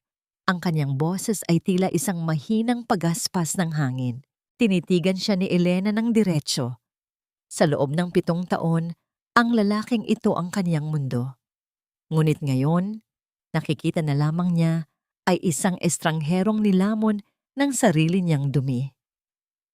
Ang bawat luha na ibinuhos ko, Mark, ay naging tubig na dahan-dahang nagnakaw sa aking pagmamahal sa iyo. Wala na akong ititira, kahit galit. Ang katarungang nararanasan mo ngayon ay hindi galing sa akin, kundi bunga ng mga butong ikaw mismo ang nagtanim. Lumingon si Elena kay Rhea na ngayon ay nakatingin din sa kanya nang may halong inggit at takot. At ikaw, Rhea, naway mahanap mo ang iyong sarili sa gitna ng mga kasinungalingang binuo mo. Ang bata sa sinapupunan mo ay hindi dapat maging biktima ng iyong mga maling desisyon. Hindi na hinintay ni Elena ang anumang sagot. Tumalikod siya at naglakad palayo habang isinasakay na si Mark sa loob ng mobile ng pulis. Ang ingay ng paligid, ang hiyaw ni Rhea, ang pagmura ni Vince at ang mga bulong ng mga kapitbahay ay unti-unting naglaho sa kaniyang pandinig. Habang naglalakad siya patungo sa kanyang sasakyan, isang matipunong lalaki ang lumabas mula sa likuran nito. Siya ang tumawag sa kanya noong nakaraang gabi. Si Gabriel, ang kanyang kababata, at ang lalaking dati niyang tinalikuran para kay Mark. Ang mga mata ni Gabriel ay puno ng paghanga at malalim na pag-aalaga. Handa ka na ba, Elena? Tanong ni Gabriel. Ang kaniyang boses ay tila isang mainit na kumot sa gitna ng malamig na gabi. Handa na ako, Gabriel. Handa na akong mabuhay muli. Sagot ni Elena, habang sumisilay ang isang tunay na ngiti sa kaniyang mga labi. Sumakay sila sa sasakyan at hinayaan ang alikabok ng daan na takpan ang imahe ng nakaraan. Sa bawat metrong inilalayo nila sa bahay na yon, nararamdaman ni Elena ang muling pagtibok ng kaniyang puso. Hindi na para sa ibang tao, kundi para sa kaniyang sariling kalayaan. Ang huling sulyap ni Elena sa side mirror ay nagpakita ng unti-unting paglayo ng bahay ni Mark De Vega. Ang anino ng bahay ay tila lumiliit hanggang sa tuluyan itong lamunin ng abot-tanaw. Tapos na ang laban. Ang mga taksil ay naiwan sa kanilang sariling gulo, habang ang biktima ay naglalakbay na patungo sa liwanag ng isang bagong bukas. Ang bawat butil ng harina na kumakapit sa aking mga daliri ay parang mga piraso ng aking nakaraan na dahan-dahang nagiging bago, nagiging isang bagay na may buhay at may tamis. Sa loob ng maliit ngunit maaliwalas na kusina ng kanyang bagong tayong bake shop, ang alon ng pag-asa. Dahan-dahang minamasa ni Elena ang harina.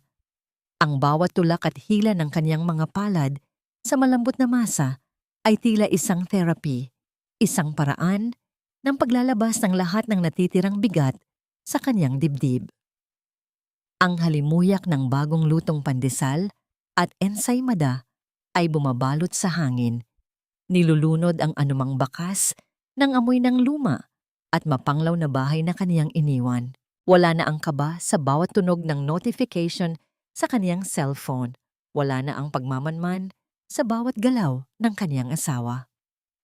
Sa unang pagkakataon sa loob ng maraming taon, ang tanging binabantayan ni Elena ay ang oras ng pag-alsa ng kaniyang mga tinapay at ang ngiti ng mga batang bumibili sa kaniyang munting tindahan.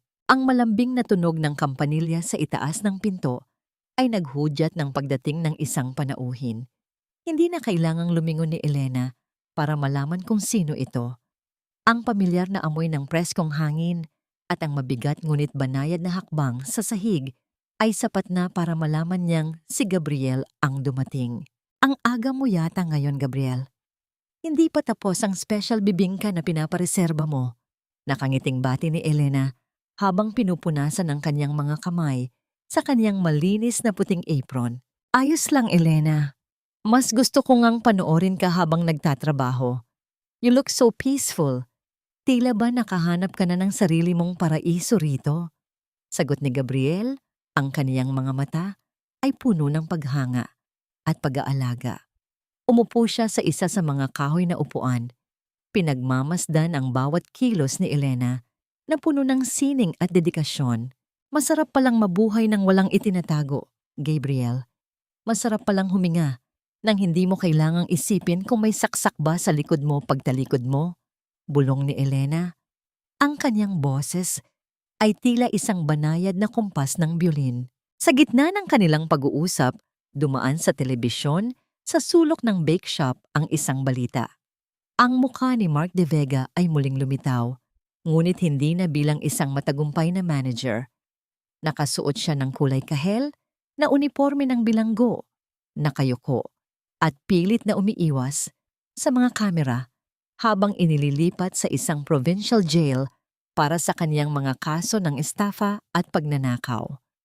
Ang kaniyang kumpanya ay formal na ring nagsampa ng karagdagang kaso laban kay Rhea, na ngayon ay balita ring iniwan na ni Vince matapos malamang wala na itong perang makukuha. Tinitigan ni Elena ang screen ng ilang sandali.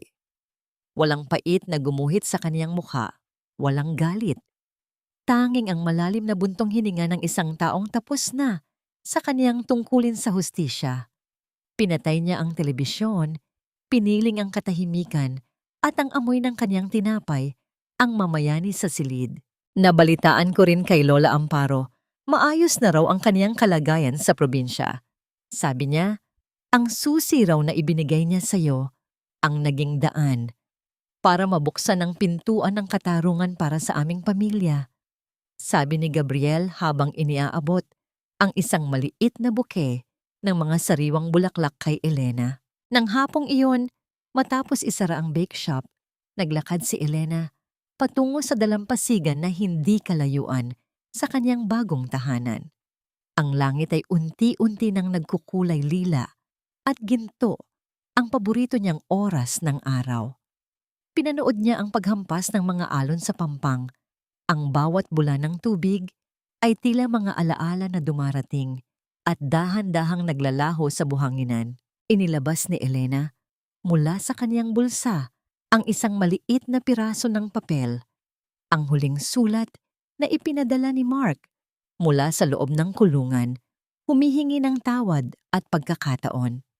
Nang walang pag-aalinlangan, dahan-dahang pinunit ni Elena ang papel sa maliliit na pira-piraso.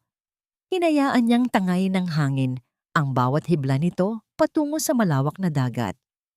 Pinapatawad na kita, Mark, hindi dahil karapat-dapat ka, kundi dahil karapat-dapat ako sa kapayapaan. Bulong ni Elena sa hangin. Naramdaman niya ang isang mainit na kamay na pumatong sa kaniyang balikat. Si Gabriel, nakatayo sa kaniyang tabi, pinagmamasdan din ang abot-tanaw. Hindi na kailangan ng maraming salita. Ang katahimikan sa pagitan nila ay puno ng pangako ng isang kinabukasang hindi na kailangang itago sa dilim.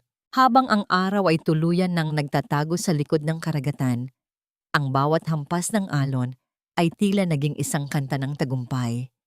Isang tagumpay na hindi nakuha sa pamamagitan ng dahas, kundi sa pamamagitan ng pagpili sa sariling halaga. Nilingon ni Elena ang kaniyang munting bake shop na nagniningning sa malayo. Doon, sa gitna ng mga simpleng tinapay at matatamis na ngiti, natagpuan niya ang tunay na kahulugan ng kaniyang pangalan. Si Elena, ang liwanag sa gitna ng dilim. Ngunit bago sila tuluyang umalis sa dalampasigan, napansin ni Elena ang isang maliit na bata na naglalaro sa buhanginan. May hawak na isang tila kumikinang na kabibe. Lumapit ang bata sa kanya at ibinigay ang kabibe ng may malapad na ngiti. Isang kislap ng kuryosidad ang dumaan sa isip ni Elena. Isang kislap na tila nagsasabing ang buhay ay meron pang mga sorpresang hindi pa niya natutuklasan. Paano kaya ang magiging bukas para sa isang babaeng muling natutong magmahal sa kaniyang sarili? At anong bagong yugto ang naghihintay sa kanila ni Gabriel sa gitna ng payapang baybayin na ito? Ang hangin ay muling umihip. May dalang lamig na hindi na nakakatakot, kundi isang yakap na nagsasabing handa na ang lahat para sa huling hantungan ng kaniyang muling pagkabuhay. Isang taon na ang lumipas mula nang ang mga alon ng Boracay ay magsilbing saksi sa pagtatapos ng isang masakit na kabanata sa buhay ni Elena. Ngayon, ang bawat pagsikat ng araw sa baybaying ito ng probinsya ay hindi na nagdadala ng takot, kundi isang sariwang pangako ng katahimikan at pag-asa. Nakatayo si Elena sa harap ng kaniyang bake shop, pinagmamasdan ang mga huling bakas ng bituin na dahan-dahang naglalaho sa langit. Ang hangin ay may dalang amoy ng alat ng dagat at ang bango ng bagong lutong tinapay na nagmumula sa kaniyang hurno. Ang kaniyang mga kamay, na dati ay palaging nanginginig sa kaba, ay matatag na ngayon at puno ng sigla. Ang kaniyang balat ay tila may kakaibang ningning, hindi dahil sa mamahaling alahas, kundi dahil sa tunay na ligaya na nagmumula sa kaniyang loob. Dumaan sa kaniyang isip ang balita tungkol kay Mark. Nabalitaan niyang sa loob ng bilangguan, unti-unti nang nauubos ang kaniyang dating asawa sa pagsisisi at pangungulila. Si Rhea naman ay nabubuhay sa kahihiyan sa kaniyang sariling bayan, mag-isang itinataguyod ang kaniyang anak sa ilalim ng mapanuring mata ng mga tao. Ang katarungan ay nakamit na, ngunit hindi ito ang nagbigay kay Elena ng tunay na kalayaan.